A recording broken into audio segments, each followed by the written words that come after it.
সমস্যা সংকুল পরিবেশের মধ্য দিয়ে আমরা অতিক্রম করতে চলেছি।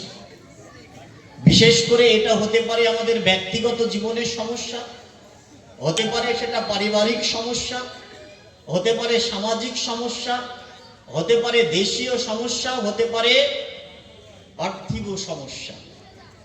এই সমস্যাগুলো আপনা আপনি আল্লাহ সুবহানাহু ওয়া তাআলা পৃথিবীতে দেননি। এই সমস্যাগুলোর মূল এবং মৌলিক কারণ হচ্ছে আমরা নিজেরাই। কেননা আল্লাহ সুবহানাহু ওয়া তাআলা কোরআন মাজিদের মধ্যে ব্যক্ত করেছেন যে জলে স্থলে আকাশে পাতালে পৃথিবীতে যত কিছু সমস্যা সমস্ত কিছু হচ্ছে মানুষের কর্মফল।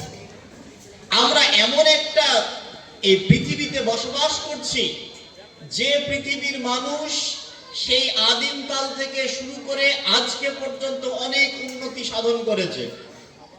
মানুষ পৃথিবী থেকে মঙ্গল গ্রহে পাড়ি দিয়েছে, মানুষ চন্দ্র অভিযান করেছে, মানুষ প্রতি বছর নতুন নতুন স্যাটেলাইট তৈরি করছে।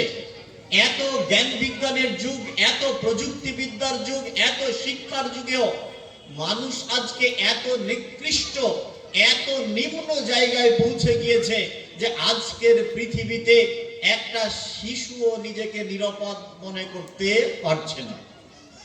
আমরা কয়েকদিন আগে সারা পৃথিবী হইচই হয়ে গেল, দেখলাম এপিস্টন ফাইল খোলা হয়েছিল যে সারা পৃথিবীর যারা বিলিয়নার, যারা সবচাইতে বড় কোটিপতি, যারা রাষ্ট্রপ্রণেতা, যারা রাষ্ট্র পরিচালনা করে, যারা সারা পৃথিবীকে পরিচালনা করে, এরা এত জঘন্য পাপের মধ্যে যুক্ত, এরা এত বর্বর, এত ইতর, এত অভদ্র যে আইয়ামে জাহেলিয়াতের যুগে মানুষ এত খারাপ ছিল না।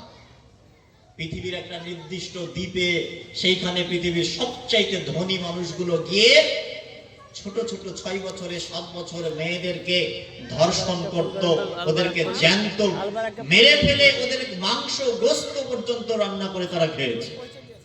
এই পৃথিবীতে আমরা বলছি নিজেকে শিক্ষিত। এই রকম সমস্যাগুলো কেন হলো?